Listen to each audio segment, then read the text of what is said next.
Can we make a start, please, everybody? Good morning to everybody, and welcome to the public, and welcome to the press, to this Scrutiny Committee meeting.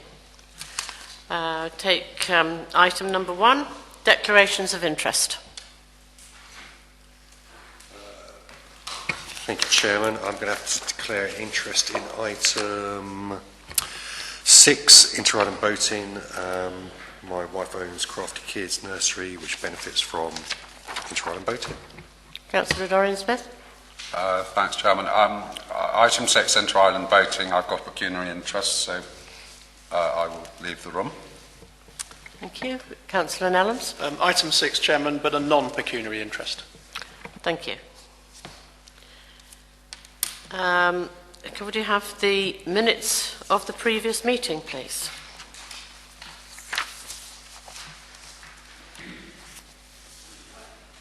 You was away. Are there any questions? Could we have a proposer, please? I propose that these minutes are correct. Thank you. Seconder? Second, Chairman. Seconded by Councillor Nellams.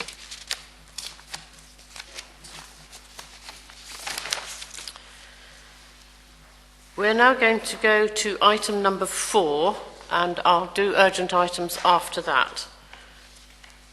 It's the co-option of Health Watch, Isles of Scilly.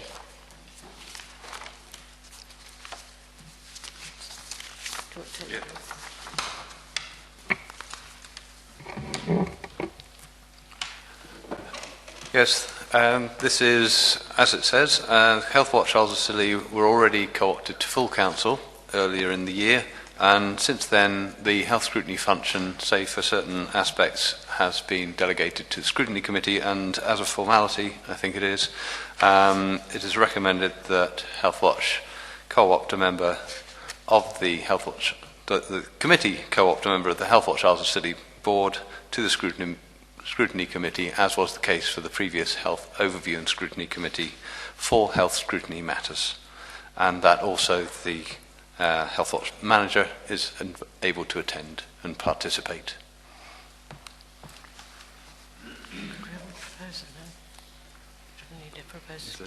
Could I have a proposer, please, for Health Watch for a committee member to sit? Jane Hurd, I think it is. Can I just clarify on 1.6, the wording? Co-opted member, will they have voting rights on just health scrutiny matters, on all matters except for financial? Just on health scrutiny? Am I right? Yes, I think I can make that correction if that's appropriate. There may be some areas at times with the work of the committee where there will be health in aspects relating to health, where I suggest that Health Watch Isles of Scilly can provide support to the committee. Could I have a proposer, please, for Jane Hurd? Thank you. Seconder? Thank you, Councillor Doreen-Smith. Yes, all those in favour? Thank you. It's unanimous.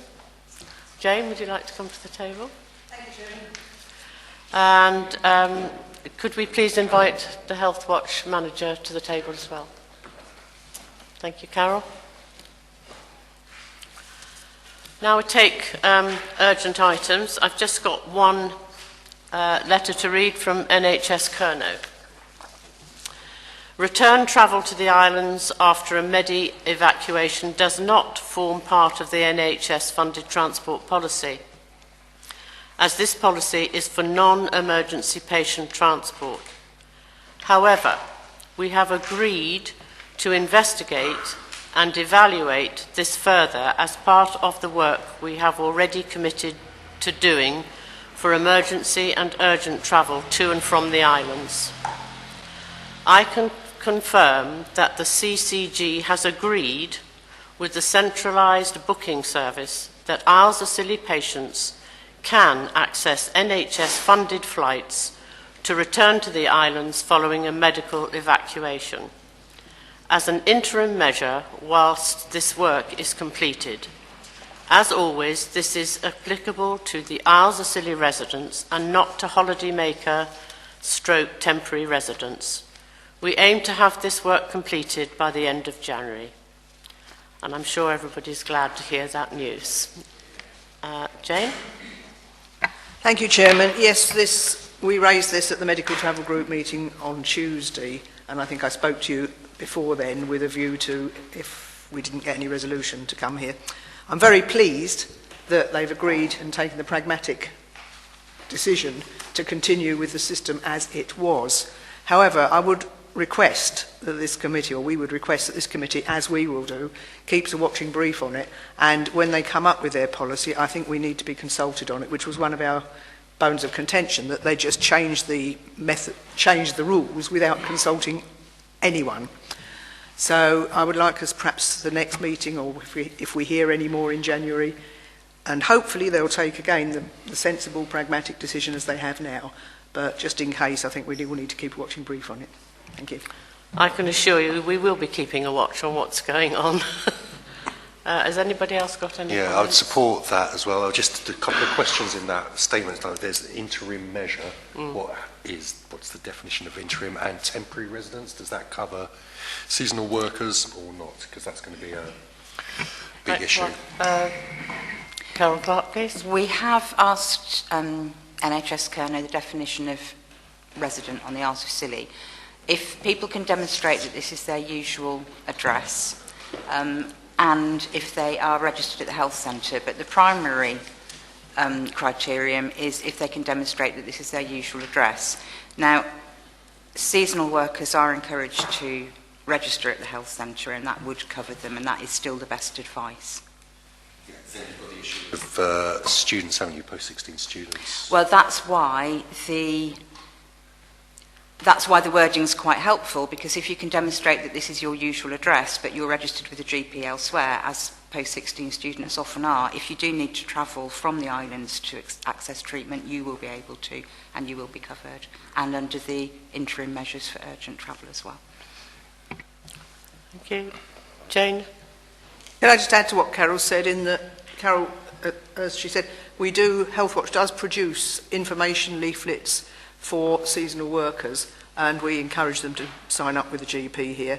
We do contact, I think you contact hotel, people who employ seasonal workers, try and get through to as many as we can. We can't make them do it, but we do encourage them to tell their seasonal workers to register with a GP.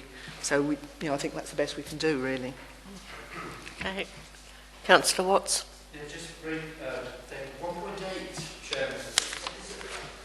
Definition of under agreed circumstances. I see 1.2. That may come in the report that comes back from the January. It's a paragraph 1.8, second line.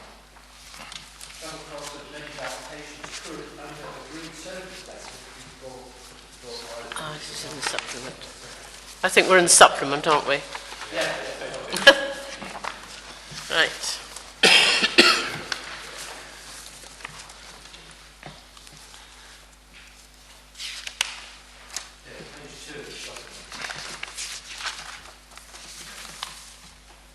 Yeah, if I can reply to that, Chair? Yes. I think this paper was published before the response from NHS Kerno, and I think that kind of under agreed circumstances is essentially covered by the process they're going to go through over the next 10 weeks to assess the evidence available to them, whether they maintain the current pragmatic solution or otherwise. Okay. Councillor Sims? Well, two things. If we'd have had this meeting 3-4 weeks ago, I think the tone would have been a lot different. And I think, I know I do this a lot, but it's worth congratulating Healthwatch, because basically what they're doing is they're bailing a continually sinking ship, and they're keeping it afloat, and they're doing worse than the Forth Bridge, because everybody drowned if it went down.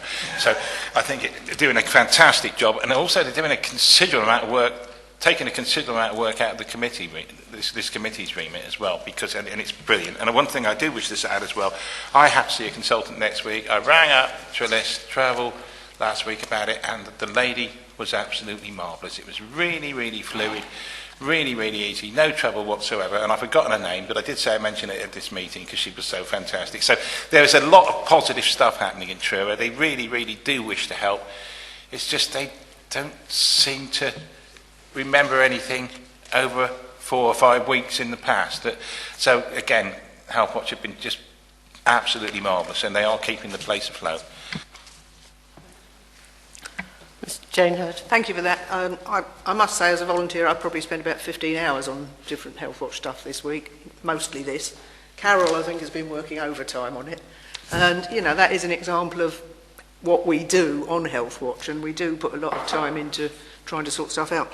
We have been assured that the urgent travel, which is where they send you over on a Sky bus to an eye clinic or something like that, will be contained in the new policy. So I certainly hope that if the urgent travel is included, including return travel, that they will get their act together and include this as well. So, you know, just keep our fingers crossed and watch it. Yes, thank you very much. I'd like to say thank you to Health Watch as well. Thank you. Thank you. Any more questions? Sorry, Councillor Legg. Thank you, Chair. I'd like to voice and echo my concern that this was brought about without any consultation. I think that is incredibly serious. The stress this has caused to vulnerable patients has been felt, and I'd like to recognise that. Thank you. Thank you. Any more questions? I only just wanted to say that a lot of people have been working very hard on this, and I think especially local representatives have coordinated their actions extremely effectively, and having Avril waving her big stick in the wings was probably quite helpful. Thank you very much. Thank you.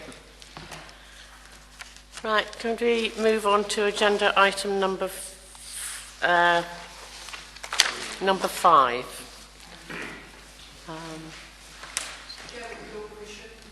Yes, certainly. Thank you. Thank you very much. Yep. Okay. The report in front of you, I'm hoping you've all had an opportunity to read and understand it. What I haven't done is actually list the panel members who've been involved with this, and that's Councillors Sims, Watts, Smith, and at the later stage in the proceedings, Councillor Marcus. I hope that there will be plenty of information and food for thought in this report, and we're grateful for the attendance of the Senior Manager for Infrastructure and Planning, who can hopefully also address any questions you may have. Okay. I take it that everybody's read the report. Is there anything in the report that anybody doesn't understand? No, I've just got a couple of questions around. It's probably worth saying that the report's really informative. It highlights the areas and how well they think the infrastructure team's done, and they should be congratulated on bringing down the cost of waste disposal on the islands. When you look at it and think that in 2014-15 we were only collecting 50% of the waste, and that cost 1.2 million, and disposing of the waste 1.2 million, and now we're collecting 100% of the waste, and that's costing just under $1 million. That's almost a saving of 100%. So your team should be congratulated, Craig. There's a couple of questions I've got in 113, talking about systems and new systems. Can you explain, because we're using, can you explain what those new systems are going to be and what improvements they're going to have? And also 115 as well. I think it would be good if we could build into the recommendations some pre-decision scrutiny. I think we were discussing it before this meeting about the new contract and about how the impacts are going to be on that, and maybe an update on where we are with that contract. Sorry, contract. As in, it says, you know, we could perform pre-decision scrutiny on any service area business case where it meets the criteria of adding to the work plan, i.e. the new multi-year contract that you're going to be negotiating for waste disposal. Okay, thank you for that, Councillor Marcus. If I just briefly go through the issues in terms of paragraph 1.13, I mean, really in a nutshell, the issues have really been in terms of issues with budget monitoring in the past and some of the systems that we've been using. But obviously what we will be doing in the future is migrating to Cornwall Council's finance and IT systems, which should be a lot more robust than the systems actually that we have. So it'll be a modernisation of the systems which will enable us to actually budget monitor on a monthly basis much more accurately than we have been doing in the past. And I think members are fully aware that we have had some issues in terms of some of the data and some of the financial information from previous systems. So that hopefully in the future will be addressed. So the whole budget monitoring, as far as I'm concerned as a senior manager and yourselves, should be a lot more robust and a lot more accurate than we've had in the past. And that's got to be a very positive step forward. In terms of obviously scrutinising any kind of contractual issues moving forward, I think we want to be a little bit careful here, because obviously as a public sector we're bound by the public contract regs, and there are very kind of specific issues that we have to go through in terms of procuring and also in terms of how we actually manage and deal with tender submissions. And obviously as a public sector, it does mean that, you know, because we are bound by the public contract regs, then it's sometimes quite difficult to actually do any kind of pre-negotiations or post-negotiations, because that could be in breach of regulations. And it does tend to be very much a process-driven event. So I would just caution perhaps about how much scrutiny we can have in terms of some of our public contracts, although having said that, moving forward, obviously we as officers will still update members in terms of how contracts are being processed, managed, and obviously and any of course cost implications, financial implications, because that's the important bit. So maybe not the contract itself, maybe the specification of that contract could be Potentially. Yeah, absolutely. And also the monitoring of that contract as well, once actually that contract has been awarded and signed off. Councillor Sims?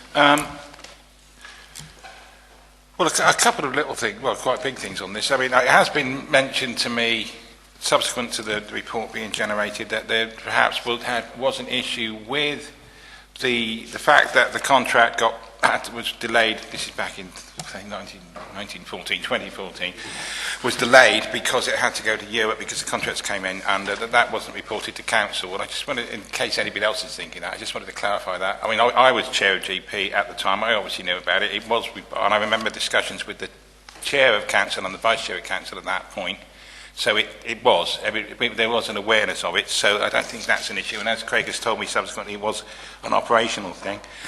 I would reiterate Dan's comments that the team had done an extremely good job in a fairly short time frame. Certainly, if you look at the aerial pictures of Morwell now, it looks fantastic. There are some odd things in here which we still haven't got to the bottom of. You know, the income from the incinerator, £55,000 in 15-16.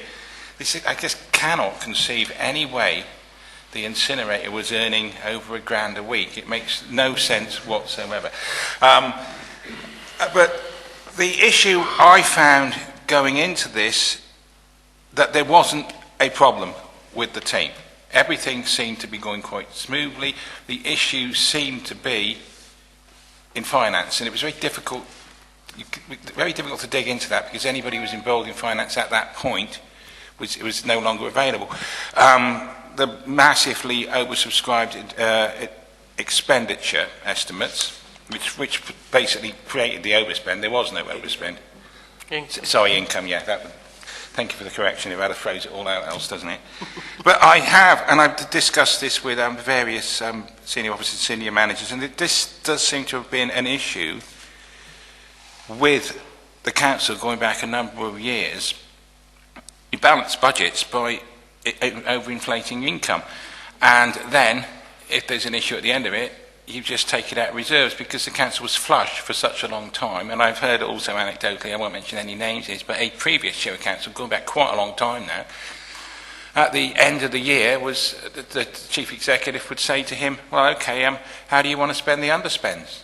Because the council was flush. And I think that's the culture that we inherited Well, five years, no, for 2013 intake, inherited that, and I think that's what we've had to deal with since. And I'm hoping, well, I'm fairly certain now that this issue with finance, balancing budgets by inflating income estimates, will be gone, because it works year one, the next year it comes back to bite you. And I think my main findings from this is that this was the problem, and it really, really must stop. And I'm sure it will. Councillor Legg. Thank you, Chair.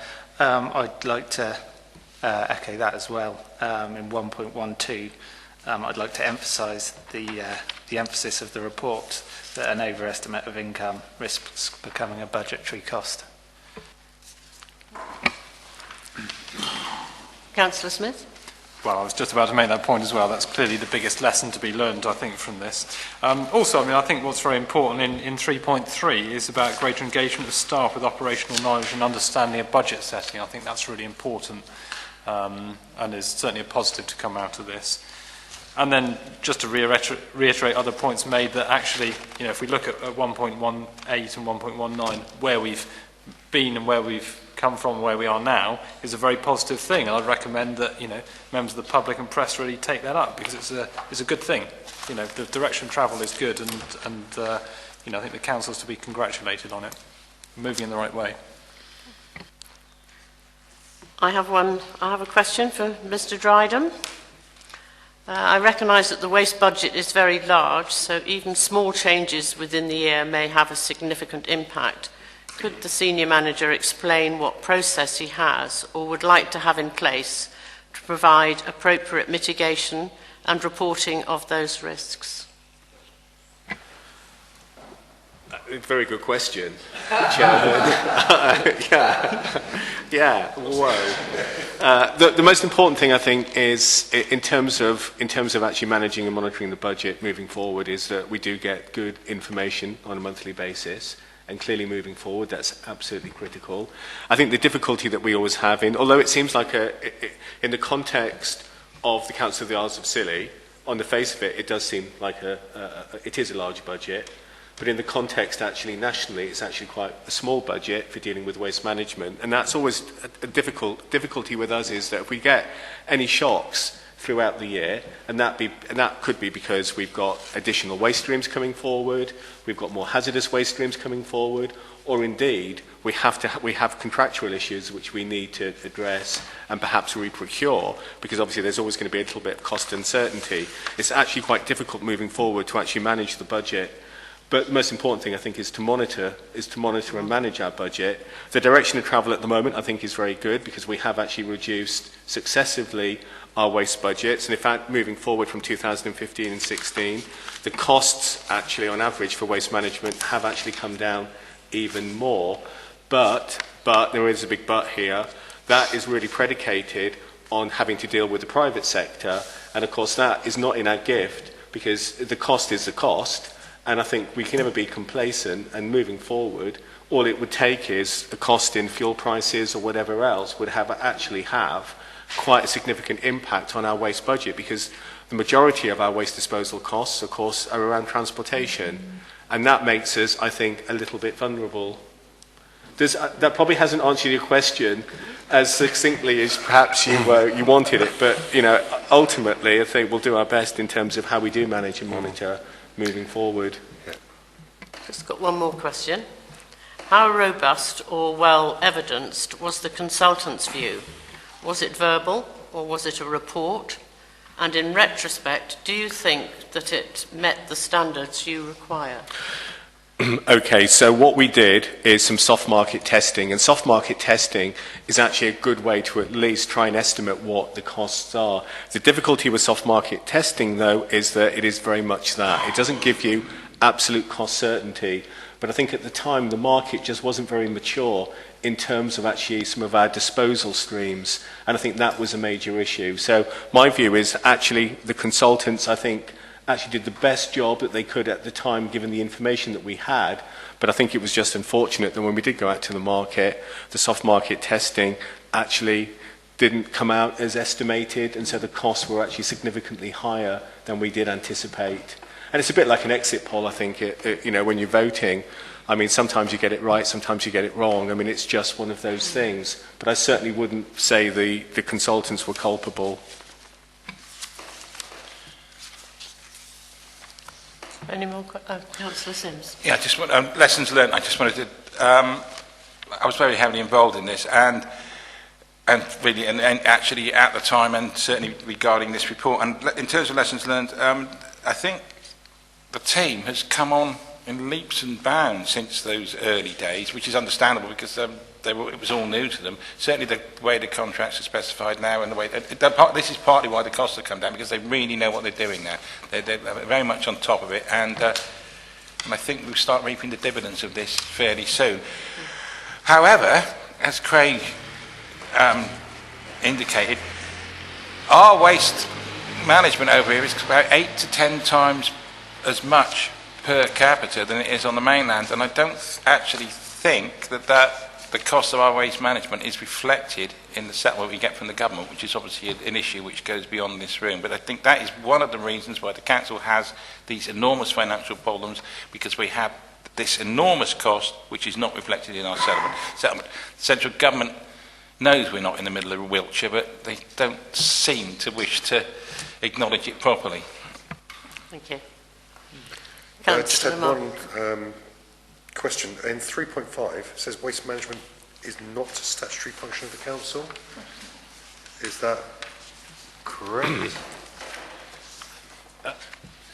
That's a very, very interesting statement. Technically, we don't fall as part of what we call the Environmental Protection Act Part 2, and that specifically identifies waste collection and waste disposal authorities. We're exempted actually from that legislation. But we do clearly collect domestic waste, and we also do collect and dispose of household waste as well. And because of some other acts, including the Local Government Act, there are some issues in terms of it is our role. Whether it's a statutory function or not, I think is probably a legal, debatable point. But nonetheless, my view is that we should consider ourselves as being a waste collection and disposal authority for household waste. Commercial waste is different. But we do deal with commercial waste, but obviously making sure that actually covers its costs by recharging, because commercial waste certainly is something that on the mainland that the private sector tend to pick up on. But again, because of some of our small markets, lack of economies of scale, and just some of the inherent issues with dealing with waste management, that the market for the private sector, I think potentially is there, but it's not perhaps as well developed and mature as it could be, as it is, say, on the mainland. Thank you. Any more questions? I'd like to say thank you to Mr. Dryden for attending the meeting and answering all our questions. Thank you. Thank you. We're going to wait for the voting, because Ashley's not here. We need to take on the recommendations. Oh, sorry.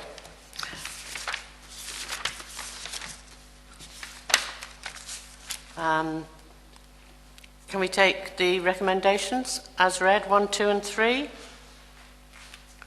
Would anybody like to propose those? Proposed, Chairman. Thank you very much. Seconded by Councillor Watts. All those in favour? Thank you. What are we going to do to the work plan next as Ashley's not here? We're actually not going to take this item next because we are waiting. No, we're not going to take it, Robert. Sorry. Because we're waiting for the senior manager to come, who wanted to be here when we did this one. So we would like to go to the freight update, which is number 9.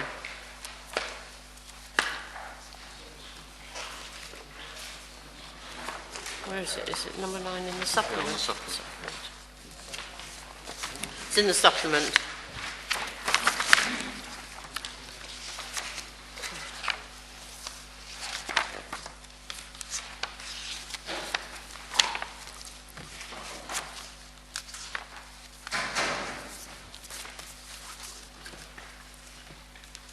Would you like to start off, Yes, please? thank you, Chair. It's requested to provide a progress report on where the committee has got to in regard to an item on its work plan regarding freight transport. The committee has met informally at a workshop to discuss this, and it's felt very appropriate to bring an update to the meeting itself. This is largely based on a briefing note that I prepared for the committee previously. And subsequently, we've also had an opportunity to talk to some of the Isles of Scilly Steamship Company employees, and including the interim managing director, who has expressed a willingness to attend a future meeting of the committee, which I think is very welcome. If there's any questions around this report, I'll do my best to answer them. Any questions? Councillor Sims? Well, I had a conversation with freight manager and another lady whose name, if I say Sandra, I'm going to be wrong, I can't remember it. Sharon, that's right. At the listening thing last Thursday, I think it was, in the Mermaid. And the steamship company are apparently doing a considerable amount of freight. And in a way, this has come 4 or 5 months too early, because we'll be scrutinising a situation which is totally in flux and will change fairly soon. So hopefully we'll get a lot more information about it in the new year.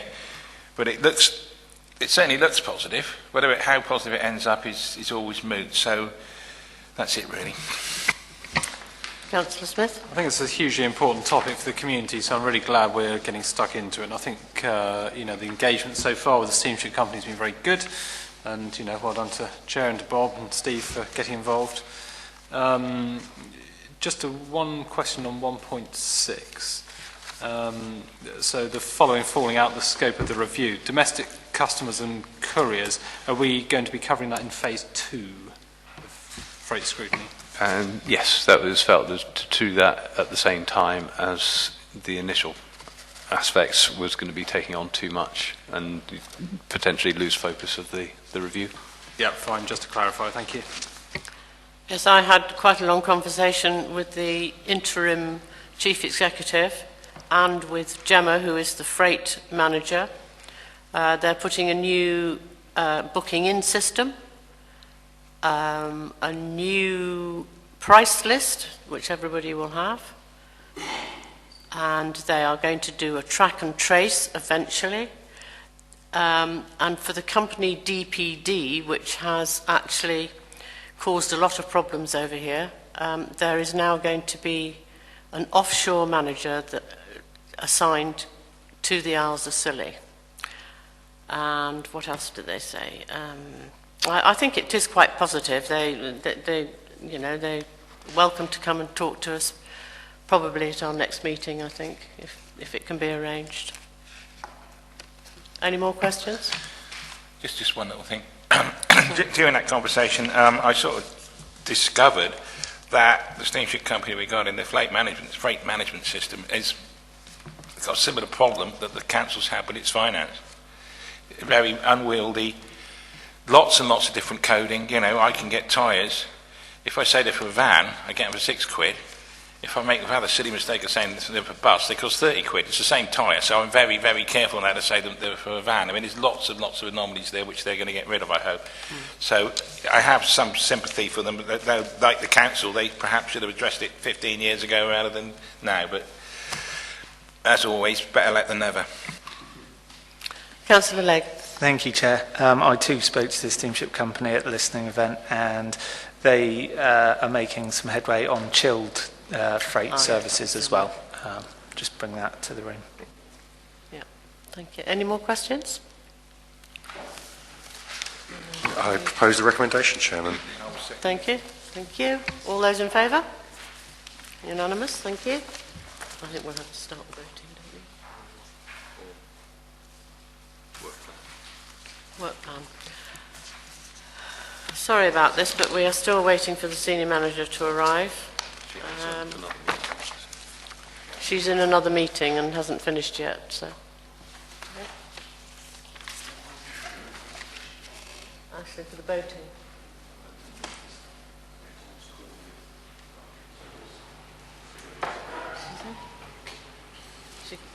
think can work. Yeah. Right, we'll take item number 10 now, please. The work plan. Pages 65 to...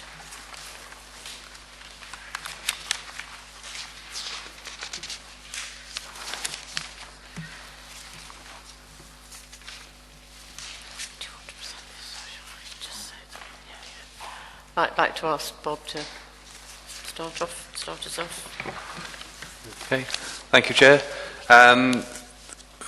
We've had a number of chairs briefings, myself and the chairman, and it was kind of agreed that it would be useful, especially with the committee just beginning its development over the next few years, that the work plan would probably be a standing agenda item. And so at the moment we've managed to discharge a number of the items already from the meetings in July and this current meeting.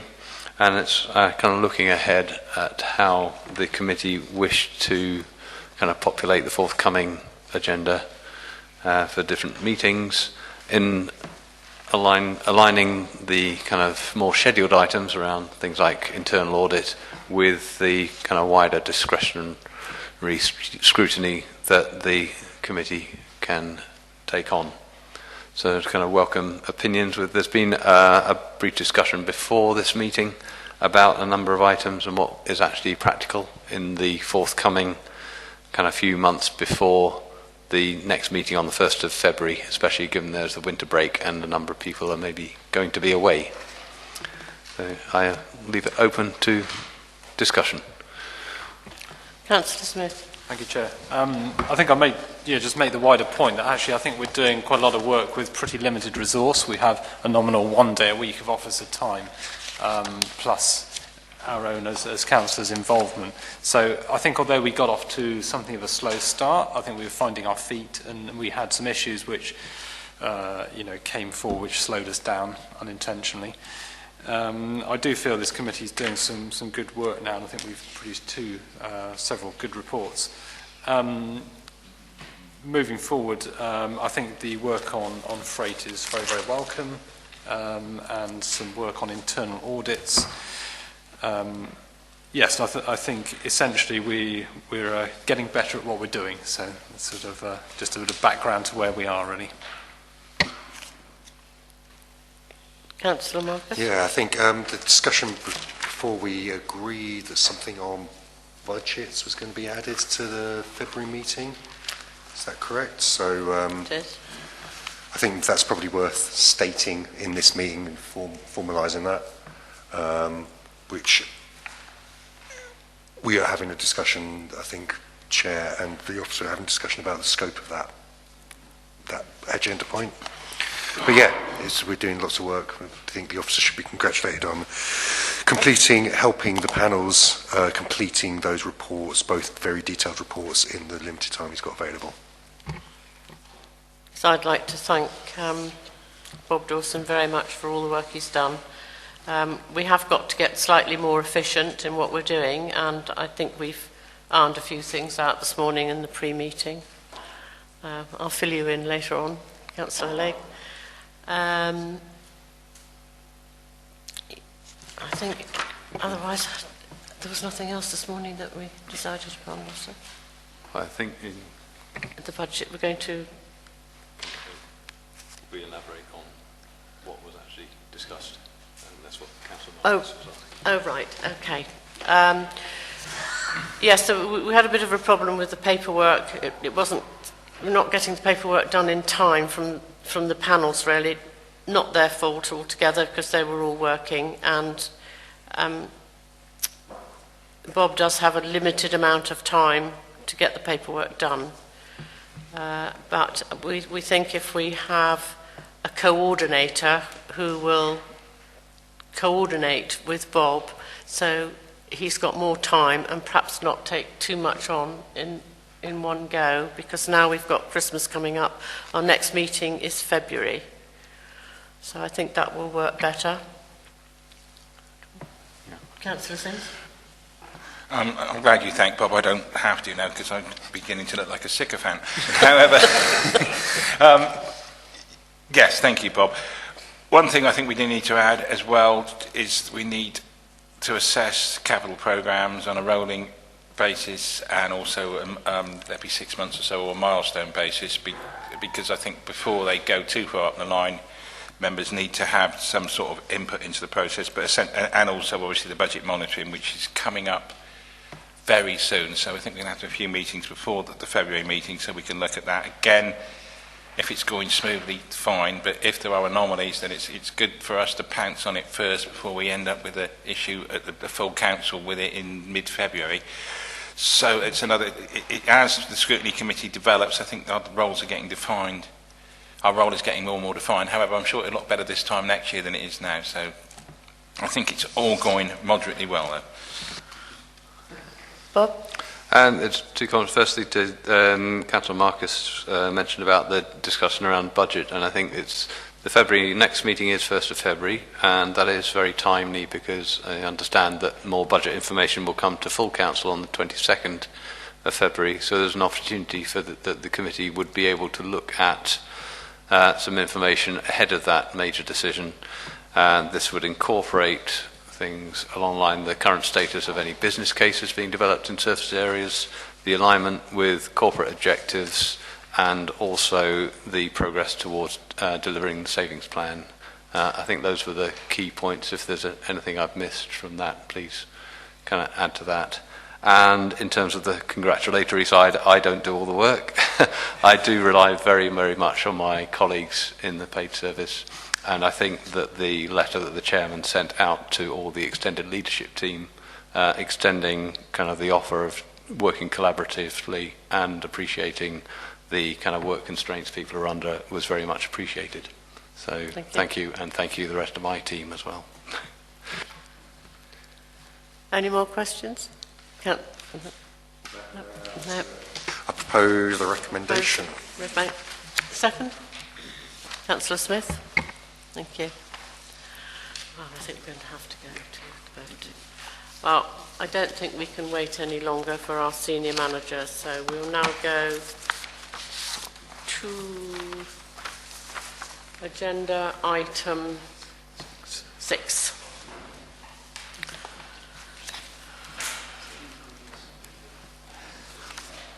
Do you want to start off? Well, these two. Oh, yes, sorry. Oh, just yes, he's not going to leave the room, but Robert's going to leave the room. Can't even find it at the moment. Here we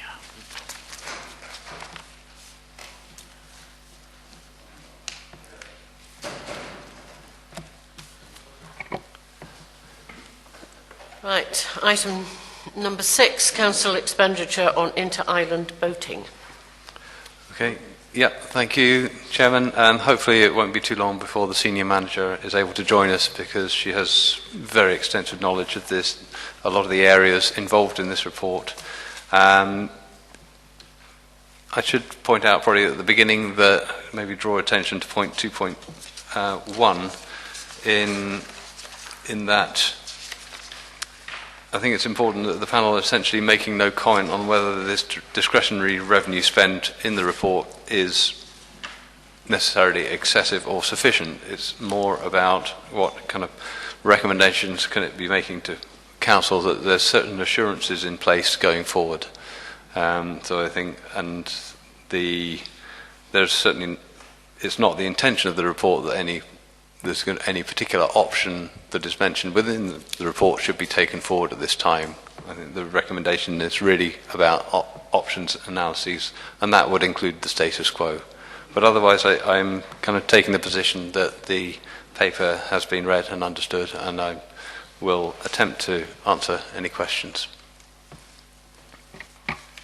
Could I just say before we go any further that the panel was Jonathan Smith, Councillor Smith, Councillor Lady Barclay, who is not able to be with us today. Sorry, I forgot to give her apologies. She's unwell. And Councillor Nellams came in late on this. So if any of them would like to speak first. Councillor Smith. Thank you, Chair. Well, it's certainly been a very interesting scrutiny topic. And, you know, very much welcome the input of all the officers, because certainly Bob Dawson and some of the finance team have been very, very helpful in illuminating things, as well as Keith Grossett and team. On point 1.2, so it said that there's an average £7,000 a year which cannot be explained due to the limitations of the current finance system. We're all aware that the finance system has some severe limitations, but I think it's you know, it's a bit of a worry, because although the council spending on boating is in the order of 50 to 60,000 a year, you know, if you extrapolate this up into the budget for the whole council, you know, does sort of demonstrate, I think, why we might have some severe sort of issues with the budget. So that's been somewhat illuminating, I would say. If I'm just sort of carry on with a few points, just a question. I'll come back to that question actually. On 1.5, support for children's services and early years, various things like that. You know, I think we should reiterate support for that policy. It brings great benefits to off islanders, and although it costs the council quite a lot of money, it really is a big community benefit to off islanders.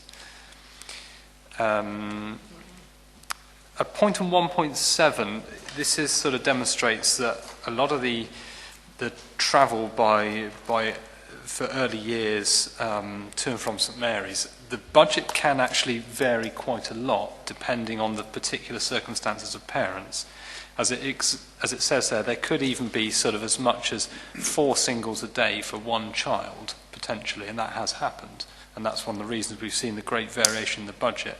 And it's a huge risk to the council, because if that offer is fully taken up, our budget could be massively increased. So I think we really need to look at that carefully. I don't know exactly what the answer... Well, there is one potential answer to this, but it's a serious point.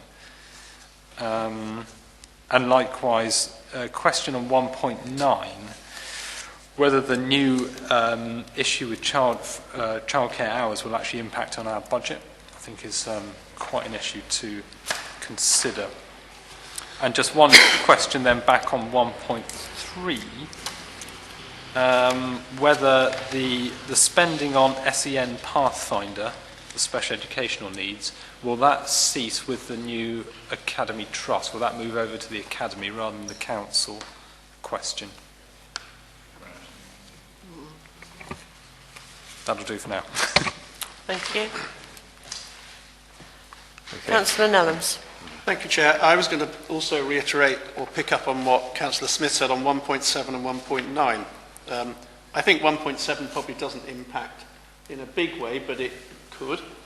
And also the 15 hours a week, if the take-up on that becomes something real, then that could heavily impact as well. So those two alone could change the figures substantially. Councillor Legg. I would echo what was said by previous councillors. I'd also like to draw people's attention in 2.11, tendering for contracted service. The use of the word scheduled services operating year-round implies the risk that we would incur common carrier law, meaning that every boat running this service would be allowed and in fact forced to carry any and every passenger waiting. That is to say that at present there is an unwritten rule that off-island boat services do not take St Mary's passengers. This would force them to take that, which would cause massive disruption to the boat services provided on the Isles of Scilly. Could I suggest that we are very careful in looking into that option, and that nothing happens that would disrupt our boating services to an extreme extent? Thank you.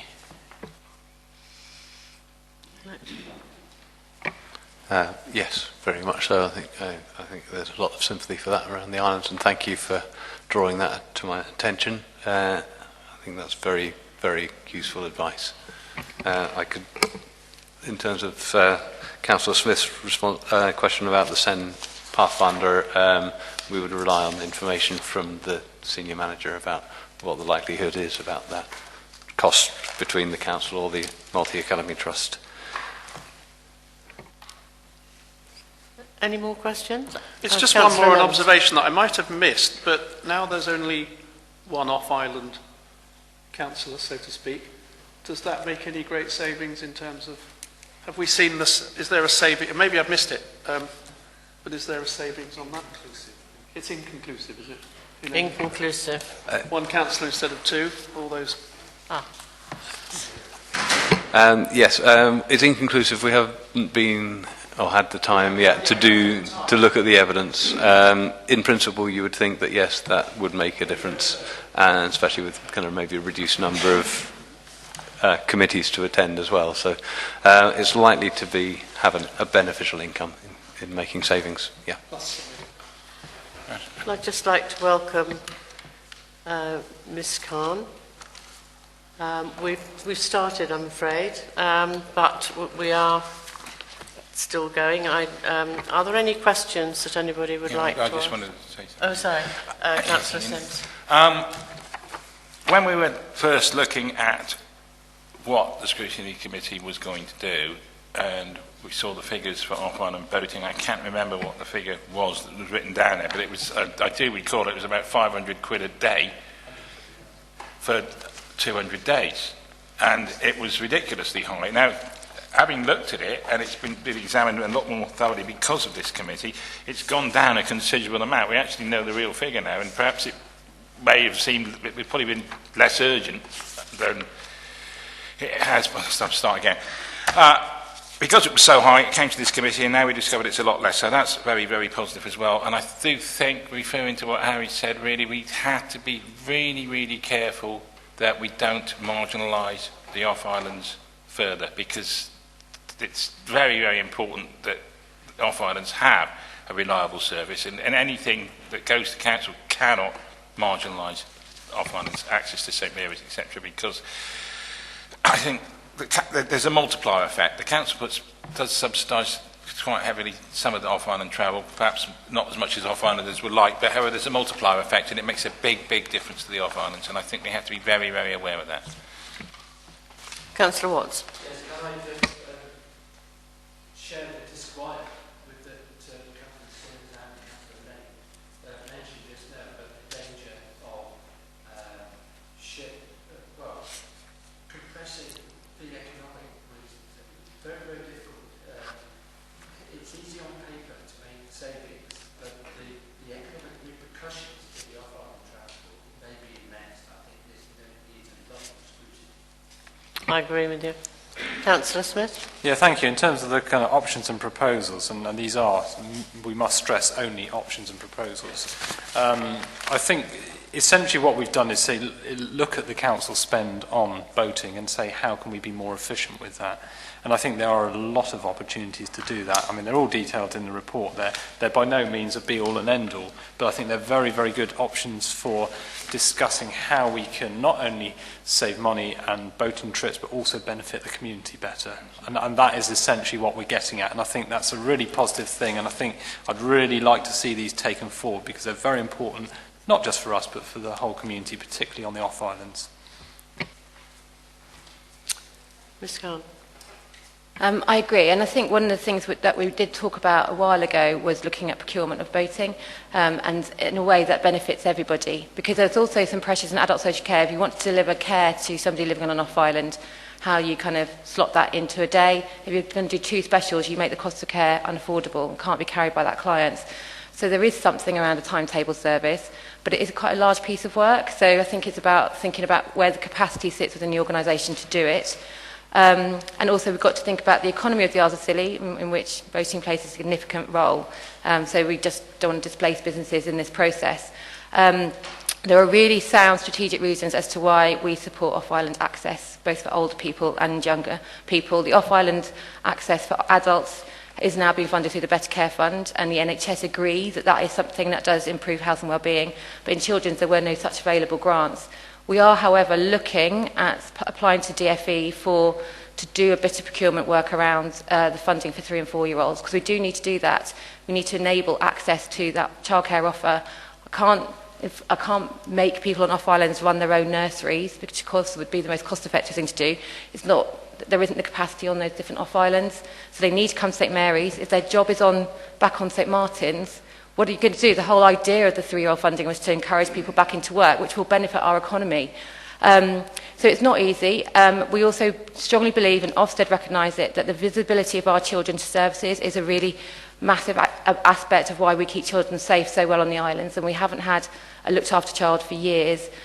We do a lot of early intervention work, and that's because we've got eyes on children. They come and play. We can have early discussions with families before they start wobbling in very informal settings. So this kind of coming swimming and going to the toy library is actually a really critical aspect of safeguarding, and I don't want children who are isolated because their parents can't afford it on an off-island, and that would keep me awake at night. So let's think about how we mitigate this as best as possible.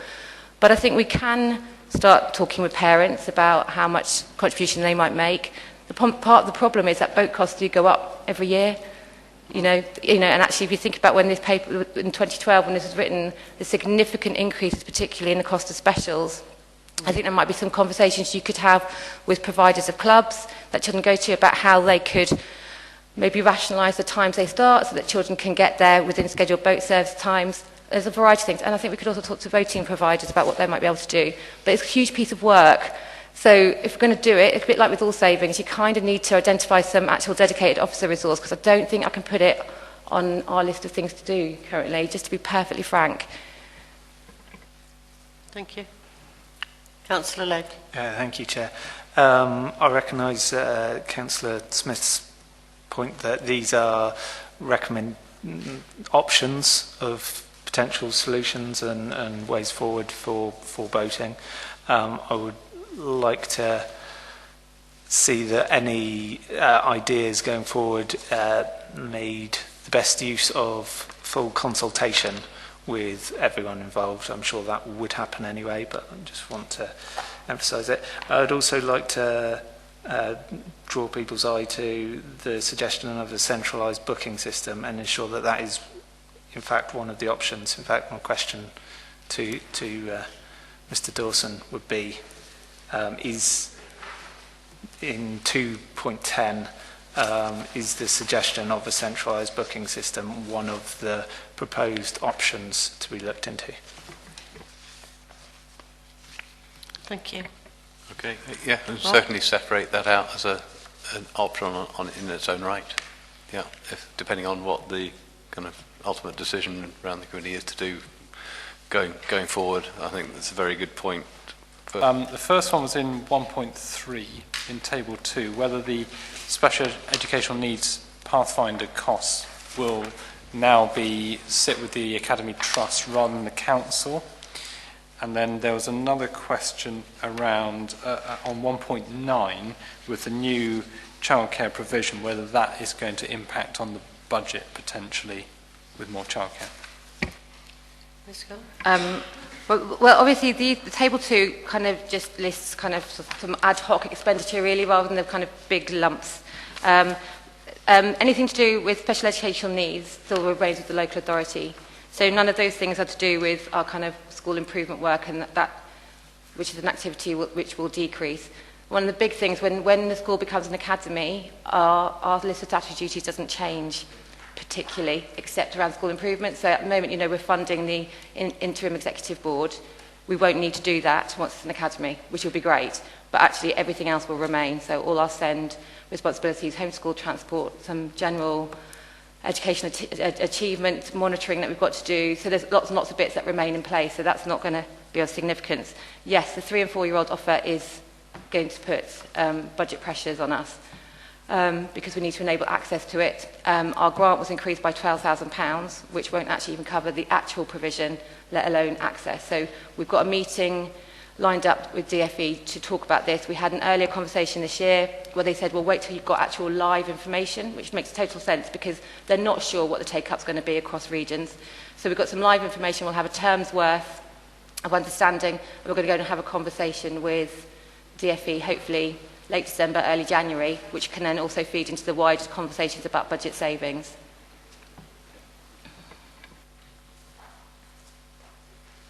Any more questions? Can we take the recommendations? Propose, recommendation 1, 2, 3 and 4? Propose. Second? Seconder? Councillor Legg. All those in favour? Unanimous.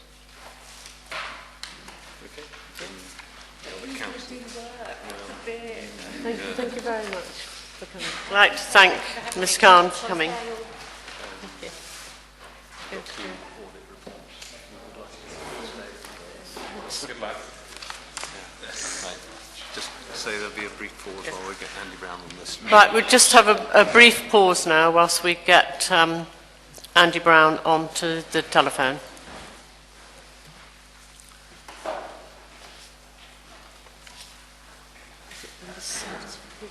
Number 7.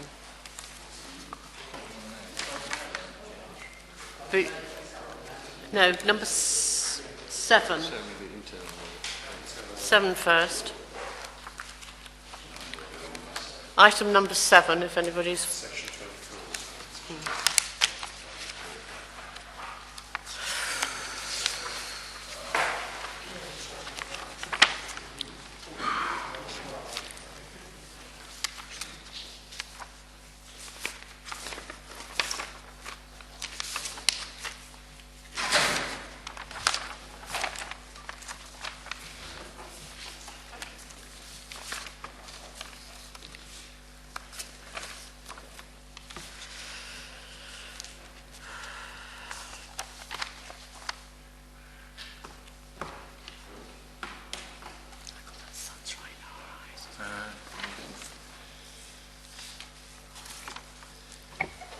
Yes, just to let you know, there's still an issue with the phone line coming into the chamber, so we've had to rig up a phone and speaker system. But this may mean that some questions to the Section 151 officer may need to be relayed. He should be able to call through loud and clear, but it's whether he'd be able to pick up questions from all the microphones in the room. Before we get Andy on, I don't know, not on the agenda, but perhaps at some point somebody could sort out some blinds, because you get a real issue in the summer from that one, I think, but for the next 2 months now, chairs are going to be blinded at all the committee meetings, and so if we could get something stuck up there, it would make considerable improvement. Yes. It is very, very bright, actually.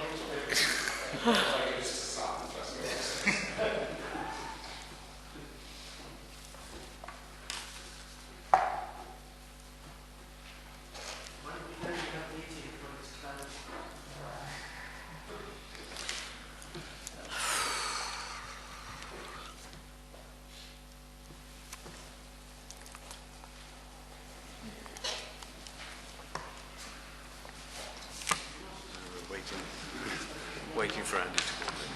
call in. We're just waiting for Andy Brown to call in now.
Right, Mr Brown's going to be 5 minutes.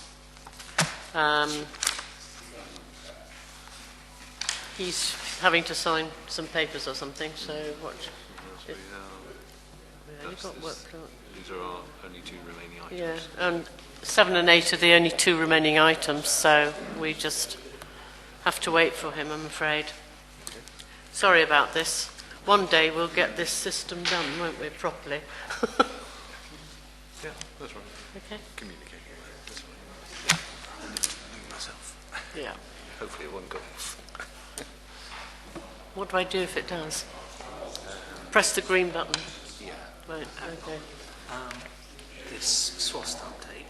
Oh, yes. I have a few things To say about that. to say to Steve. Steve. The Oh, right. basically, it's just that, I mean, Is it still not working properly? well, no, the issue is we don't have enough people, and they're suggesting training up fire. Now, as of January, the Coast Guard will have first on scene training, and Right. there's scope there to just, basically, we've been trying to get them to page the Coast Guard when there's no responders, because we quite often don't have any responders on snowflakes, and all they have to do is page the Coast Guard, Right. because we're qualified and trained already, and it's just making them do it, and they Right. won't do it. Right, so we need to write to them on this, Yeah, don't we? yeah. Shall we? We'll chat about this another time, but just wanted to bring it Okay. up. Do you want to bring it up at the end of the meeting? If you've got time? Yeah. Right. Oh.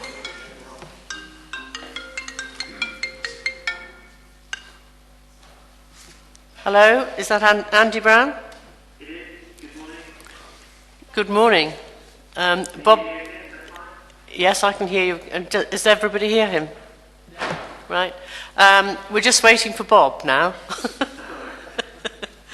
Sorry.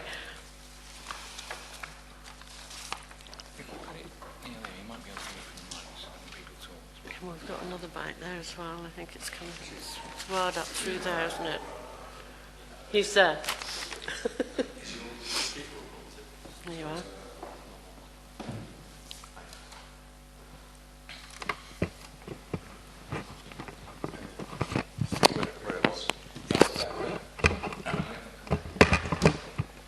Yes, because it's on there.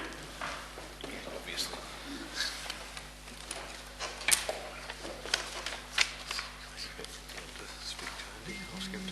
Right.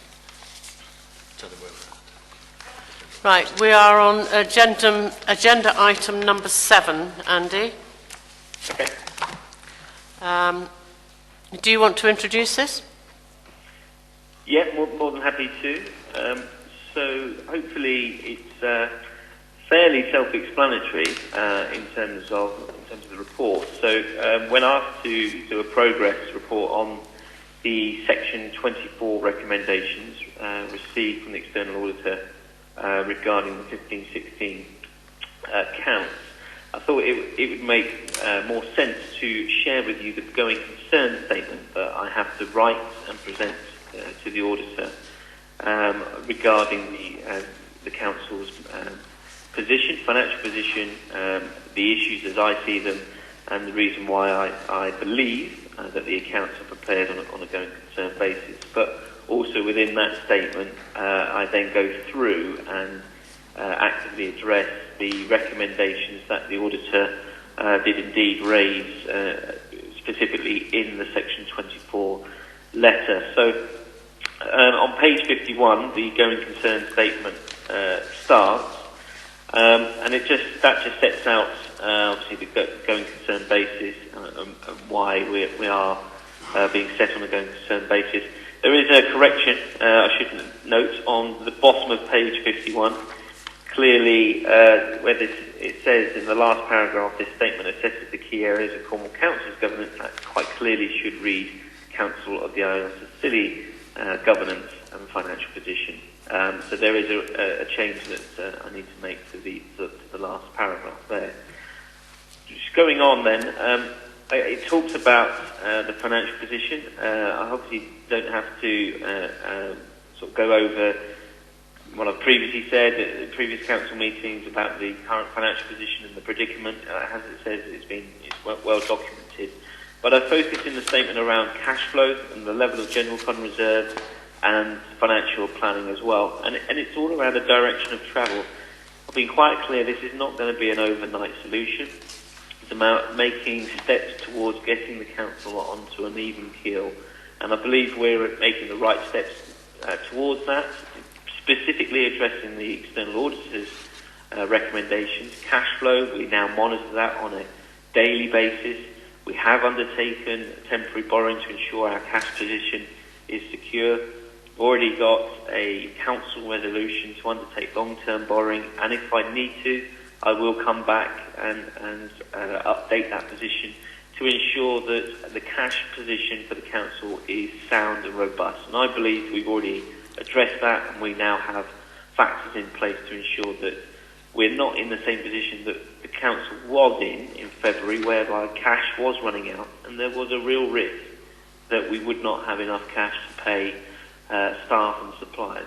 That position has been rectified, and I'm very confident with the position that we're now in regards to our monitoring of our cash and understanding our cash flow position. There is still more work to be done around the longer term position.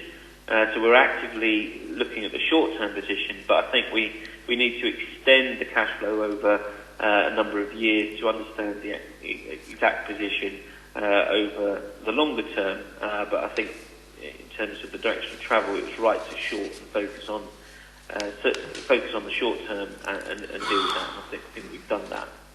The next item within the going concern statement is the level of general fund reserves, and it goes into quite detail about that. Hopefully that's been well documented and understood. In summary, what we've done is to look at the balances held in reserve and also capital grants and revenue grants unapplied, and effectively we've looked at moving those grants that we no longer believe that are needed to be held for those purposes, or indeed we think those purposes have been met anyway, that we're transferring those into the general fund reserve.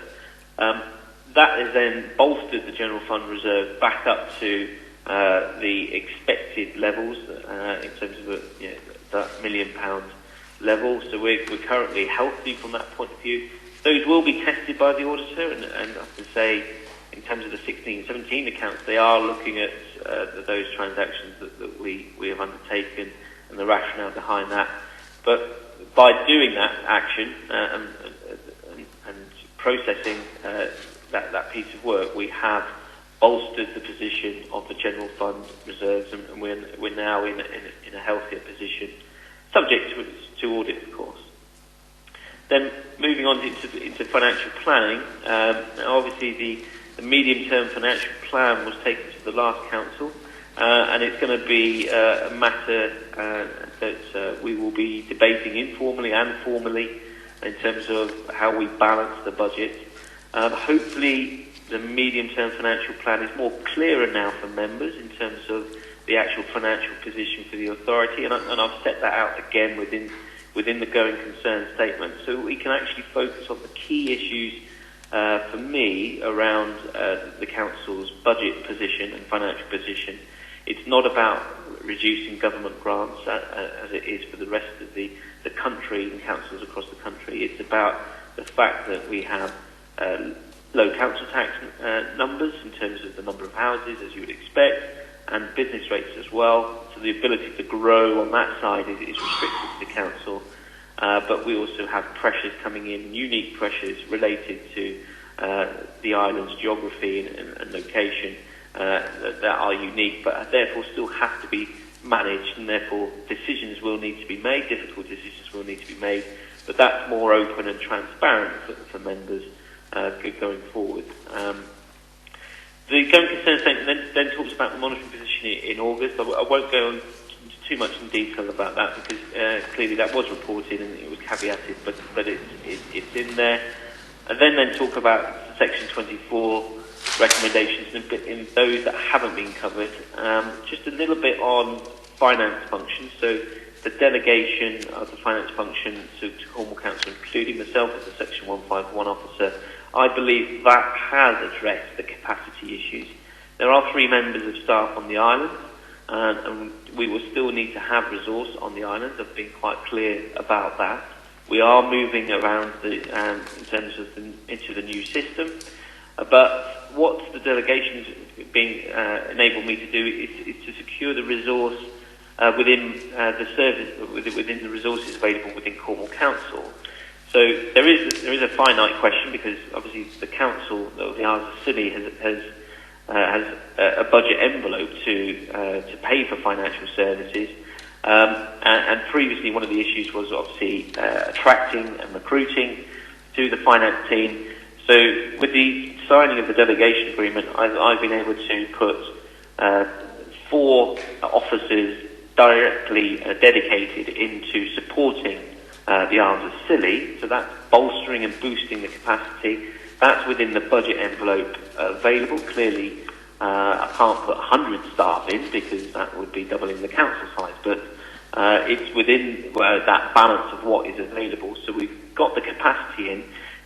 The additional resilience, though, is that where, for example, we have the budget statement announced yesterday, I can ask my financial planning team and technical team to also say, right, when looking at the issues for Cornwall Council, can you also look at the issues for the Council of the Isles of Scilly, so that we can update assumptions and issues.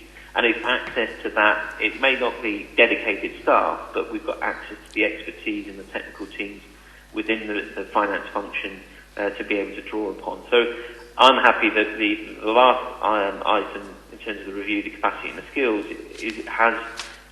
has been addressed by that delegation agreement and delegating the finance function to Cornwall Council. We've got the staff and resources and the skills within the budget envelope available, because clearly there's still a balance there in terms of what is affordable.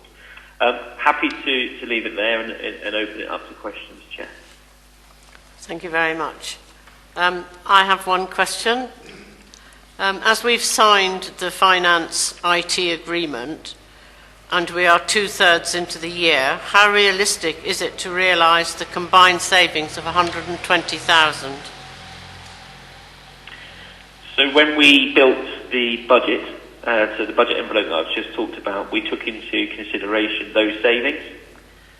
So those savings have already been factored into the budget envelope available. So the signing of the agreement was based on the reduced budget envelope, so taking into consideration the savings that were required when we set the budget back in March. So the 60,000 each, so the 120, as you said, when signing the delegation agreement, that took into consideration that saving, so that has already been factored in. Right, thank you. Any questions? Councillor Smith, Councillor Sims.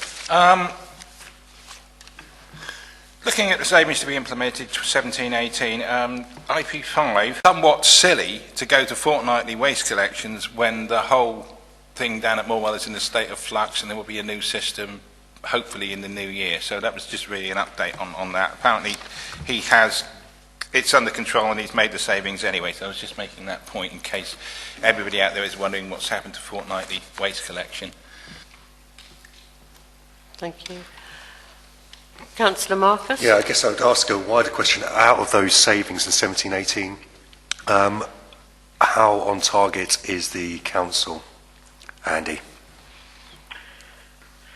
Okay, so it's a good question, and I know it's one that councillors are quite keen to understand and know. So the Q1 position, or rather the August position, was heavy caveated, and we're saying we're broadly on target. The intention is we have been meeting with the managers to understand the Q2 position, and part of that was to be able to update as best as possible on the implementation of savings. So just the 2 examples we've had today, really, I can update and say that the 2 savings around the delegations to Cornwall Council, the IT function and the finance, that has delivered because the budget was effectively taken out of the budget envelope that was being signed up to under the delegation.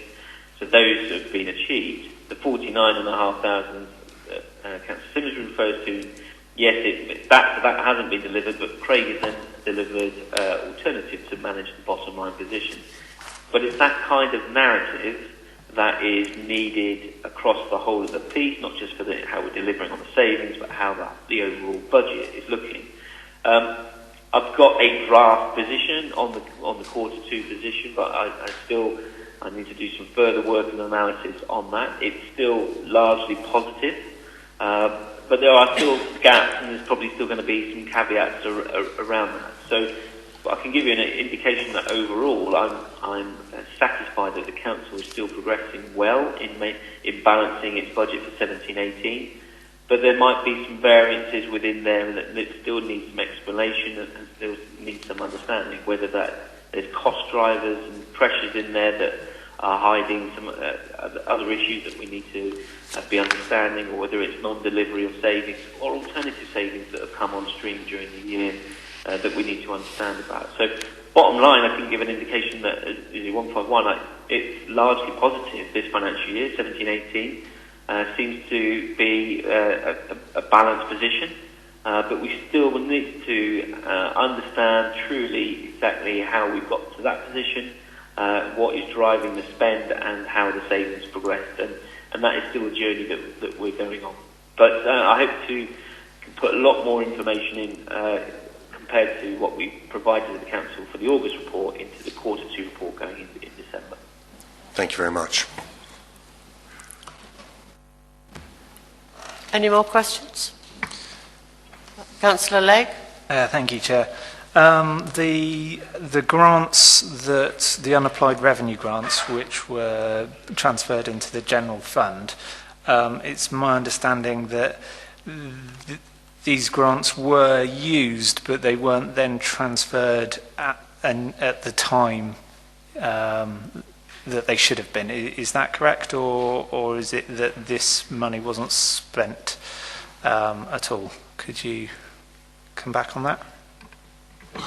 Okay, that was a little bit faint, but I think I got the gist of the question, so hopefully the answer is along the simple lines. But I think it's a mix. So those grants that are listed there, some had been used, but they never actually drew down, or rather accounted for it correctly in the years gone by, so that those balances still stood there even though the grants had been used.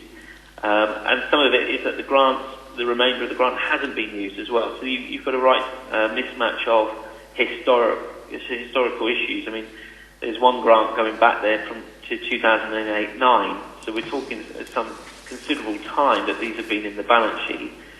So part of my assessment was we really need to begin to tidy the balance sheet up. So where these things have been sitting in the balance sheet for a number of years, well, I have to make the assumption that either they have been used or that the time has elapsed when they could have been used. I think it's key to say, though, that if there is a grant in there that is in the latter end that it hasn't been spent, and then there's a real pressing need that we do need to spend it, I'm not adverse to still looking at the position on a case-by-case basis where we've had grants in to do a certain thing, but then we can generally say that we haven't used it, that we then say, right, okay, well, that transferred to the general fund. Is there a case, therefore, to use that money from what is now being transferred into the general fund reserve? I will still give you my advice as professionally, as Section 151 officer, whether I think that's correct or not at the time. But in terms of those transfers into the general fund reserve, it's a bit of a mixed match. Some of the grant has been used and it just hasn't been accounted for correctly, and it goes back a number of years. But some of them could be that they are remainders of grants that haven't been fully utilised. Thank you. Yes, that was my question. You answered it very well. Councillor Marcus? No, nothing. Councillor Sims? Well, just thanks, Andy. I think that was positive, though slightly grumpy as well, I think. So thank you. But just to summarise, the important thing is, are we heading for Section 24 compliance in your view? It's an interesting one. I'm actually have got a meeting with the auditor this afternoon on the progress of the 16-17 accounts. So my aim has been to avoid a Section 24 letter for the 16-17 accounts, so that we can demonstrate that we've progressed, we're making progress, we're going in the right direction. I still think there'll be issues and concerns that the auditor will raise, quite rightly, because it's not going to be a wholly clean sweep by any stretch of the imagination. But if I can avoid getting a recommendation under Section 24 for the 16-17 accounts, I'd be very pleased. And that's not to say that we still may get some questions raised, but at this moment in time, that's partly in the gift of the auditors, and so it's probably a question for them, but they probably won't give you the answer until they've done their audit and their assessments.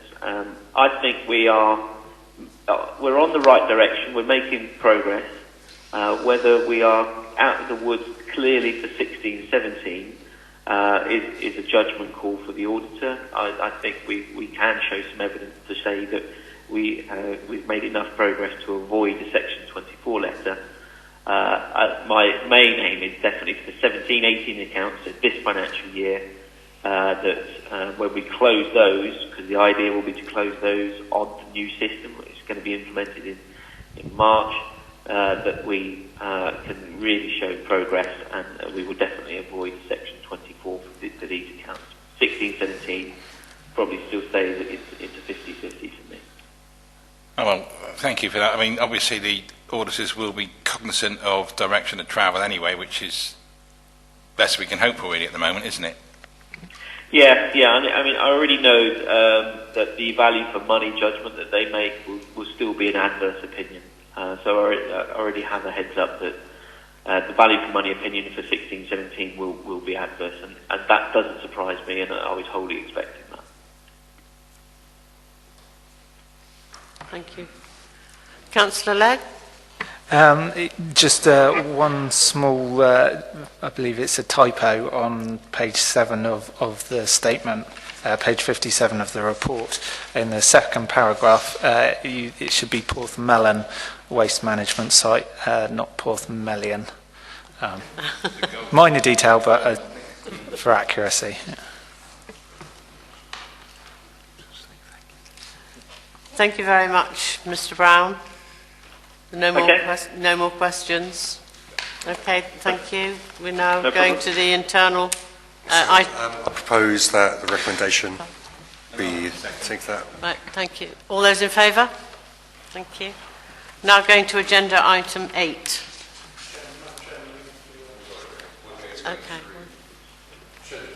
All right. Yes. Okay. Yeah, right. Where are we going now? Agenda item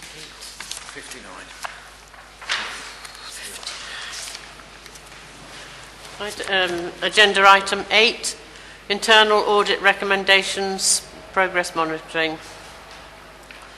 Would you like to take this one, Mr. Brown? Yeah, I'm happy to introduce it very quickly. So this is the report is an update on internal audit recommendations from the 2 block visits that they undertook in 16-17, and that's attached, I believe, in Appendix A. So hopefully it's fairly self-explanatory in terms of the work that they've undertaken, and then also the recommendations being progressed. I would say that obviously going forward, the key one that I'm interested in as a Section 151 is around the budgetary control and the key financial controls that they will be undertaking in their internal audit plan for this year, and clearly that will reflect the position that we currently see ourselves in. I'd be interested to see what they are saying in terms of future direction of travel, but it's no surprise to me that they can only provide limited assurance around budget controls at the moment. That's happy to take any questions. Bob? Just to, a couple of points, Andy, that may help, because I've helped prepare the paper. Yeah. Firstly, the table 2 that's on page 61 refers to the internal audit opinion as their previous visit, so it doesn't necessarily take into account the current progress that's been identified. So hopefully that will see improvement, including in those areas of key financial controls and budgetary controls. But we are waiting for a kind of formal corroboration from internal audit of what that will be, and that's intended to come to the February meeting of the Scrutiny Committee. And there's also one of the recommendations refers to any outstanding recommendations from a previous internal audit contract which have my name on it, and I will be discussing those with internal audit. It's very likely that a lot of those are either superseded by the current activity with the new contract or have been addressed anyway, but I will be kind of talking to the internal audit about that. Thank you. Any questions? Councillor Marcus. Thank you. Just going through the spreadsheet, Andy, I'm a bit confused about just some of the wording and some of the consistency about what actually has been implemented and what is being implemented and what's planned to be implemented. So, for instance, in the housing line, which is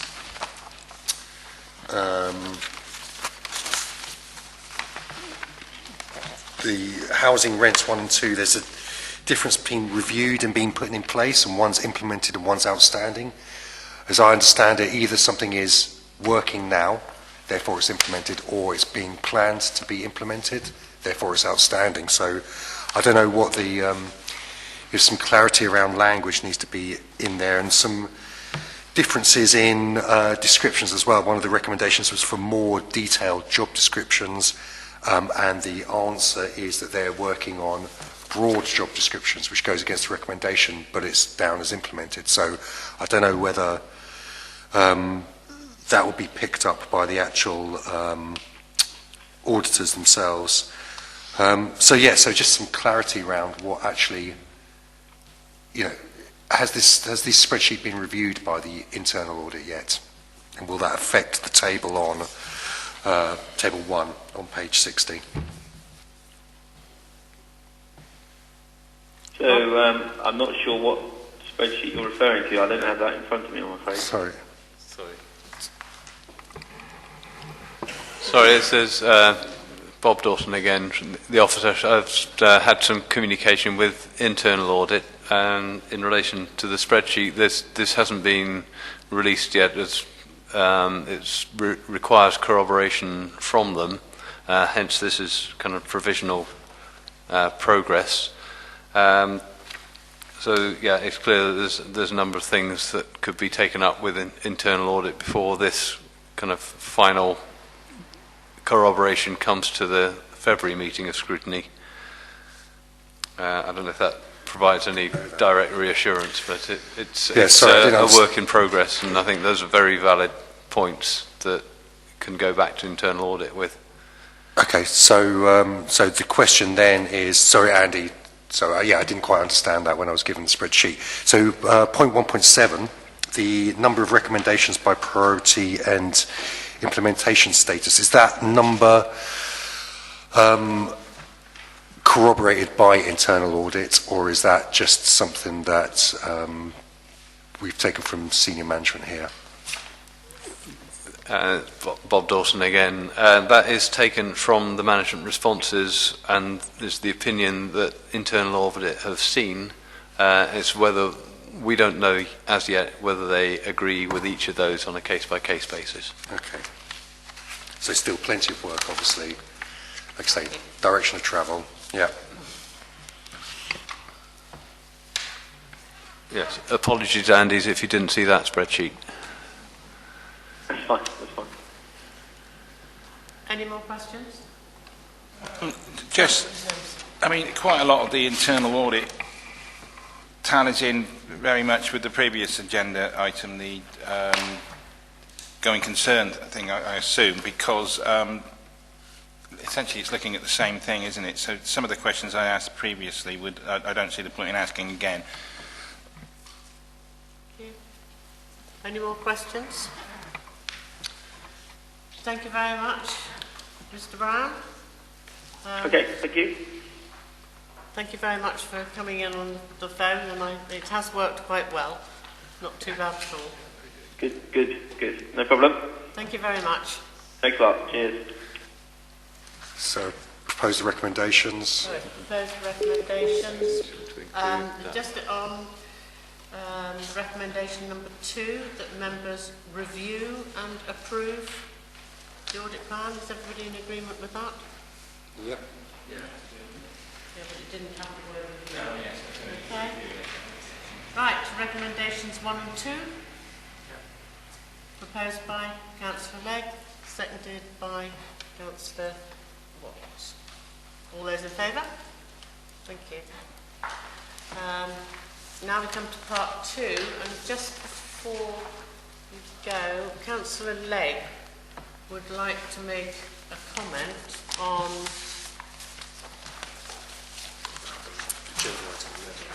agenda Part 2. yeah, it's in part 2, yes. What's in the SWOT? In the supplement pack. It's the report from SWOST. Yes.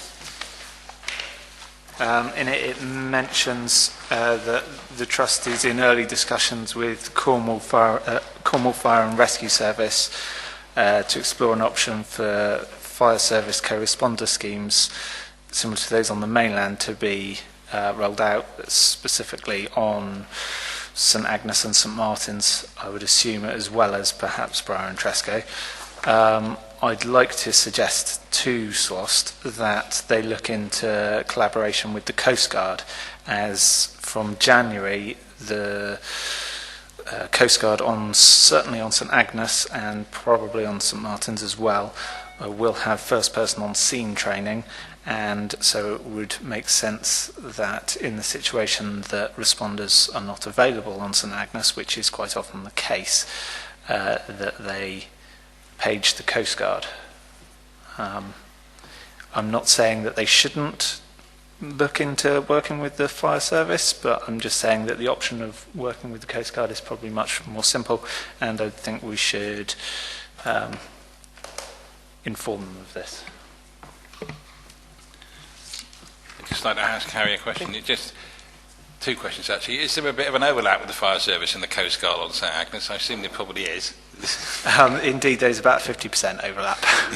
And the other one is? And on St Martin's, I believe there's a similar sort of overlap between the ambulance service and the Coast Guard. However, it would increase the numbers. Oh, absolutely. And the other question is, because it was quite a hot potato last year, has the pager situation improved on St Agnes? Indeed, the pager system has reverted to the old system, which worked much much better than their new system. And I believe, according to this last paragraph, they are trialling a new system using an app on a mobile phone. Okay. And that started today, I'm led to believe. Thank you very much. Right. Meeting is closed at 11 minutes past 12. Thank you very much, everybody, for attending. Thank you.